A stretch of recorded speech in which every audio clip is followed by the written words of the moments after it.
Hello everyone, thank you very much for tuning in. My name is Kenneth and I'm going to be talking about the value of archaeology to Caithness. So thank you very much for tuning in, but also thank you very much to Simon Gilmore of the Society of Antiquaries of Scotland for inviting me to talk at the Archaeological Research and Progress Conference. It's a real honour to be amongst such esteemed company. So I hope you enjoy this talk. My name is Kenneth and I, until very recently, was a student at the University of Glasgow studying archaeology. As you might have noticed, yes, I am a mature student, so here I am entering campus around about 2017, but it's been a great ride. I've really enjoyed it and it's been a fantastic experience. But I've always been interested in archaeology for as long as I can remember. For instance, here's a photo of me around about 1995, 96 perhaps, at Skara Brae, back when you could actually wander through the Bronze Age village. But for some strange reason, I am wearing an England rugby top, which is a very cruel and unusual punishment. But rest assured, I am a Scotland rugby fan, especially now that they're pretty much half decent. But I would return to Orkney about 20 years later in 2015, and I was fortunate enough to excavate at a number of sites while I was there, notably the Ness of Brodgar site, where I found this fantastic little bit of grooveware pottery. Just coincidentally, Orkney was voted as the most romantic place in the UK when I arrived, which may or may not be coincidence. I'll leave that up for you to decide. So archaeology for me has been a kind of lifelong passion, and it's continued right through to this day. Most recently I was fortunate enough to excavate last year in Kosovo at the Roman settlement of Dresnik, and I made this really fantastic find, a copper or bronze brooch, a fibula as it's known, which was really quite amazing to find actually. So archaeology has been a big part of my life for a number of years now. And I think as I've got more involved with archaeology, I've learned what particular aspects I like the most, and I think I really enjoy trying to grapple with public archaeology and community archaeology, the way that we interact with archaeology and the way that archaeology interacts with us, really. I find it to be very beneficial and tremendously fulfilling as well. And that has kind of formed the basis, or has been the kind of thrust of my dissertation research, which was to better understand the value of archaeology to a particular region, in fact my home county. So that was the kind of reason for undertaking this research, but of course I am also from Caithness. I'm a proud Caithnessian, and I think that Caithness could do a lot more to promote its archaeology and promote understanding of archaeology in the region too, and make people aware that it's beneficial for a number of reasons. And I think it's going to be more important considering the closure of Dunray nuclear power plant, which you can see on the right hand side there. This was established in the mid-1950s. It was the first fast breeder reactor in the UK, so it is well over 60 years old now, almost 70 years old I believe, and it's now actually being decommissioned because it is rather old. And with that, Caithness is going to lose a hugely important socio-economic contributor to the area. You really can't underplay how important Dunray is and how transformative Dunray was to Caithness. I should point out, by the way, that Caithness on the left-hand side there does not normally glow yellow, just in case you think that the two images there were in some way connected. But here are some important and interesting statistics about Dunray, which I think underline its the way how vital it is to the region, or how vital it has been to the development of the region. As you can see, it contributes about £68 million into the local economy every year. There's roughly around 1,200 employees at Dunray. At its high point, there was around about 3,000 employees. And Dunray counts for around 1 in every 5 jobs in Caithness, which is a pretty staggering number. In fact, if we're looking at numbers, Dunray would probably be a medium-sized village in Caithness if it were based on its numbers alone.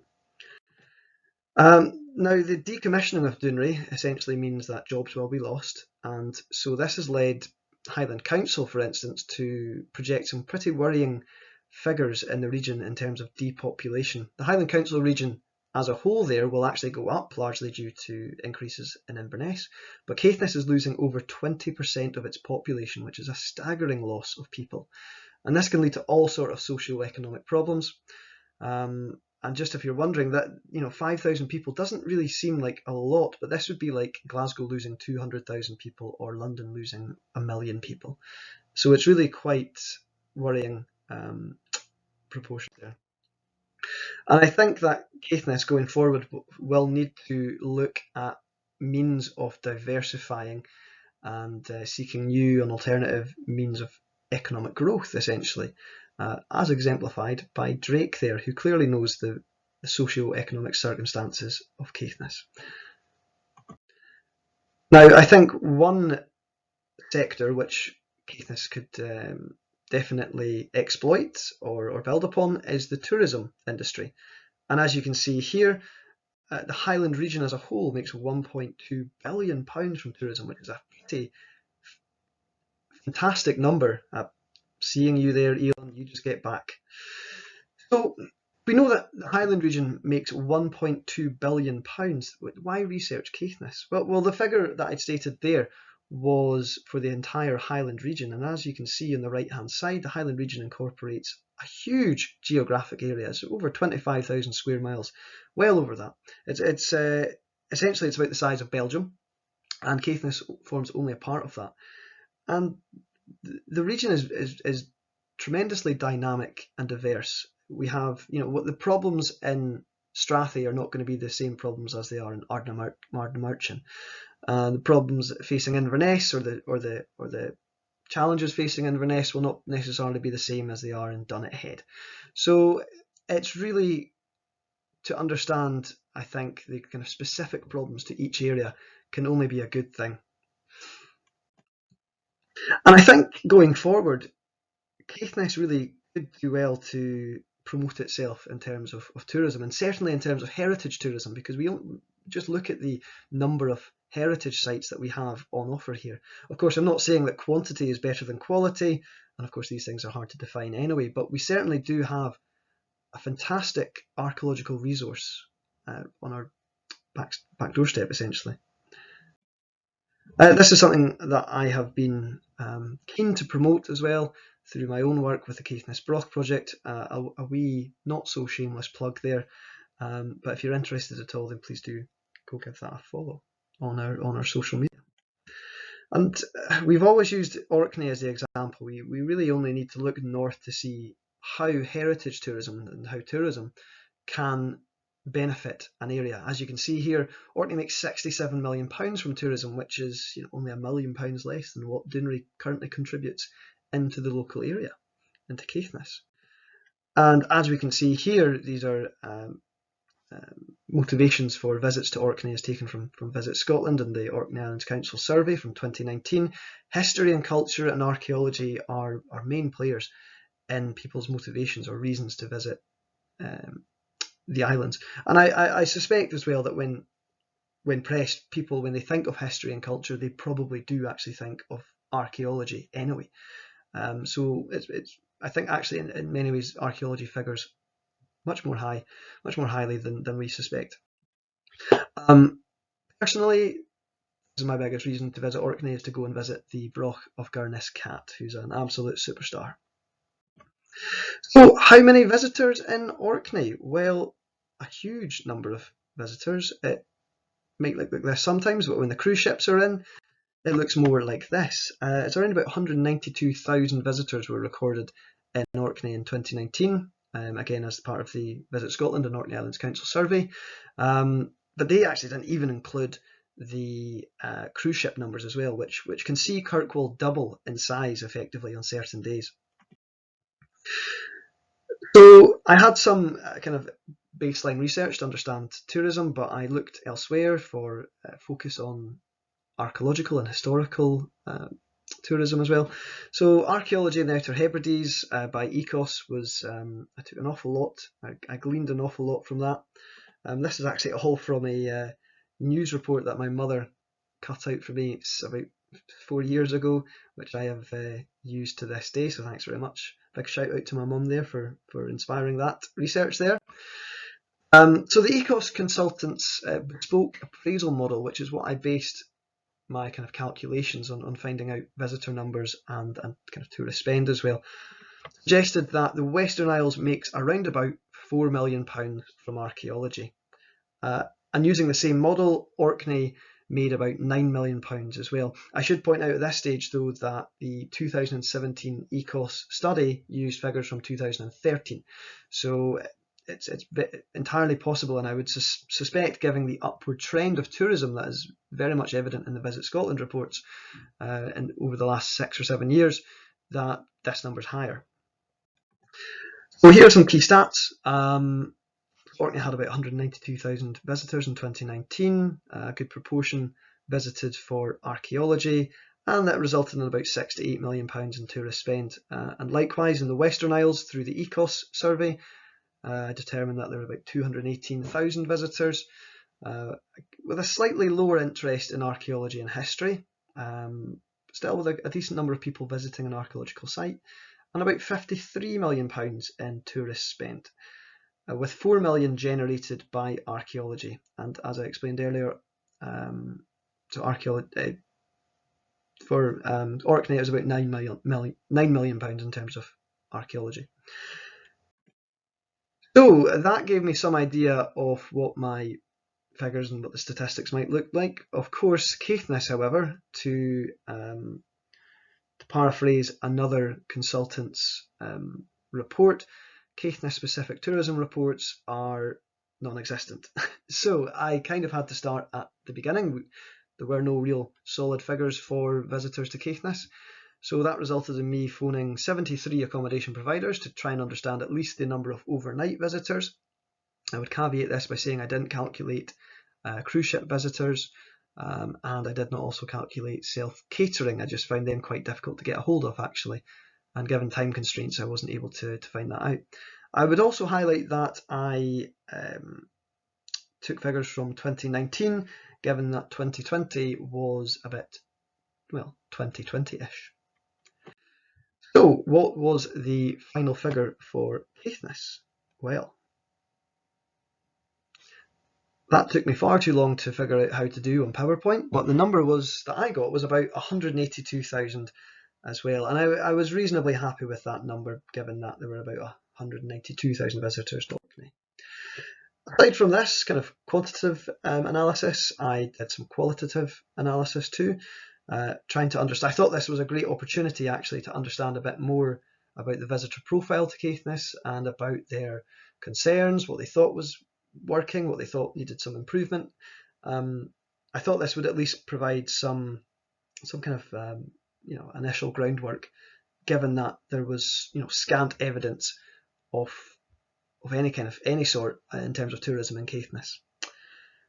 So I was quite pleased with the demographics here. A good mix of age groups. Half the number of people were more than half were from Scotland, which actually generally reflects the Visit Scotland analysis as well, which determined that about half of the visitors came from Scotland, with around about a quarter from the UK. It actually kind of mirrored that perfectly.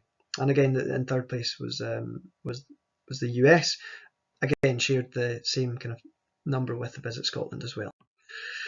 The key findings from the tourism survey: about 182,000 visitors, as mentioned before. Holidaying specifically to Caithness was more popular than visiting the region as part of the North Coast 500 or Orkney. It was perhaps the most surprising result of the survey, having spoken to a number of accommodation providers, and as well as speaking to local residents in the other survey as well, who didn't really view Caithness as a destination by itself, and rather kind of form part of a trip. 73.3% were attracted by the archaeology and history of the region, with 87.3% having visited an archaeological site previously, which is massive if we consider that it's 44% in the Western Isles. However, I would also caveat that people would be more likely to fill out this survey if they were interested in archaeology and history. And the pages it was shared to on social media and the pages which shared it were kind of history and archaeology based. So it was it's probably skewed the figures somewhat. Archaeology, however, was the main reason for a return visit as well, which I think is very important. And the average spend, which I calculated through a number of questions, was calculated at about £281.87. And again, I would caveat this by saying this is quite, I would be cautious about these figures, given the reasons, aforementioned reasons. And again, also things like I didn't actually calculate in the overall figure the visiting friends and family in terms of working out the entire economic value of archaeology to Caithness, because it was nearly double the Visit Scotland and the Ecos Consultants report, so I declined to use that. I also covered that people who hadn't visited Caithness yet, that historical and archaeological attractions was almost just a percentage of 1% of being the most important reason for a visit to the region. And as we can see here, about 78% again rated the archaeology and history of Caithness in a general kind of factor in influencing their desire to visit Caithness. So with all of that in mind, and using the Ecos Consultants' bespoke appraisal model, worked out that the kind of tourist or the total tourist spend figure in Caithness is around about 33.5 million. And again, using Ecos Consultants' model, neglecting to use the visiting friends and families aspect, the figure is around about, it's just over £6 million, and for potential or prospective visitors it could be up to £6.5 million. So I'm suggesting there that it is incredibly important for prospective visitors, and therefore it's likely that they could be spending more. So I think I was reasonably happy with that, given the aforementioned figures for Orkney and for the Western Isles as well.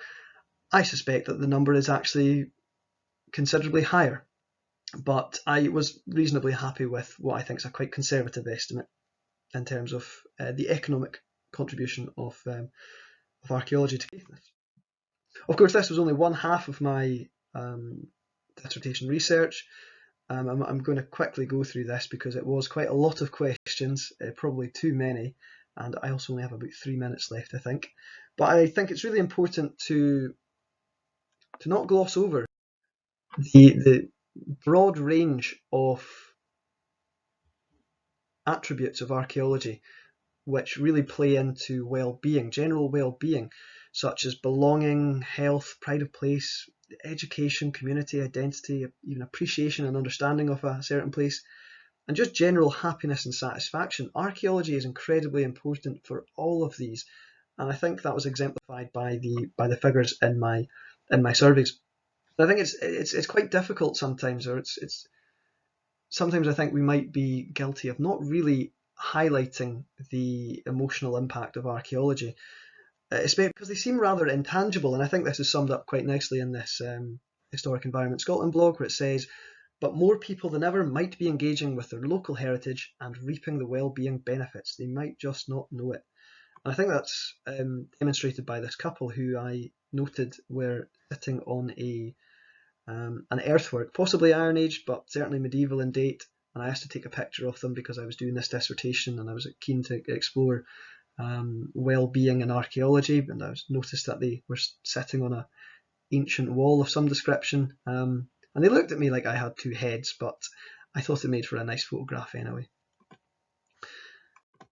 A fantastic response again, and again I think quite a varied number of respondents in terms of age and where they came from. This was specifically aimed at people from Caithness or who presently lived in Caithness, essentially, just so I could understand how it impacted the people who lived or were from the region, rather than people how they viewed their own archaeology in different areas of the world. So in terms of I can't go back, but in terms of Caithness kind of archaeological site visits, so monuments, brochs, cairns, castles, I know a fantastic number of people have already visited historic and archaeological sites in Caithness, 97.1%. And broadly speaking, through a number of well-being aspects, whether that was health or belonging or community and appreciation of the region, the answer was yes, archaeology is really good for you. It's really good for your health, it's really good for your sense of belonging, good for your sense of appreciation, understanding. It made people more proud to be Caithnessian. People thought it brought a role in bringing local communities together. It's important in their sense of identity, in their general well-being, if it made people happier. And it did. And again, I would just thought it would be interesting to note that Caithnessians, however, think there should be more made of the archaeology in Caithness. And as you can see here, people don't think that it's that Caithness rather is not really acknowledged as much as other parts of Scotland, such as the North Coast 500, or as part of a trip to Orkney as well. Orkney is deemed as the real destination, but as exemplified by the findings of my dissertation, people are actually visiting the region, and people are visiting the region because of the archaeology. So these are important points to make, and I think it's especially important now that we invest in archaeology wherever possible. And as you can see here, Caithnessians wanted to see more investment, both locally from local groups such as wind farms, but also national organisations such as Historic Environment Scotland or Heritage Lottery Fund. They wanted to see more acknowledgement from a range of groups. As you can see here as well, again, just to highlight the fact that Caithnessians, or people who live in Caithness or who were from Caithness, didn't feel that Caithness was represented enough in national advertising campaigns, but also on the flip side of that Caithness doesn't promote itself in terms of tourism as well. So there is a definite understanding that Caithness could be doing more from both a kind of inward sense, but also from outward groups as well, national groups such as Visit Scotland. And I think all of this is particularly felicitous as well, given how we have seen archaeology being undermined and underplayed by a number of organisations and by both the public sector and the private sector too. But I think it's really important that we fight for archaeology, and that we use statistics such as this to demonstrate that not only is there real economic value in archaeology, but there is social benefits to be reaped from archaeology as well. And as you've seen in the news recently, and at Chester and now Sheffield, who are going through quite an abhorrent time actually, we would do well to remember that archaeology is such a fantastic part of our day-to-day lives, and such an incredibly crucial part of our lives as well. So that was my little talk. I'm sorry for being a couple of minutes overdue there, but thank you very much for listening, and I hope you enjoy the rest of your session. Thank you.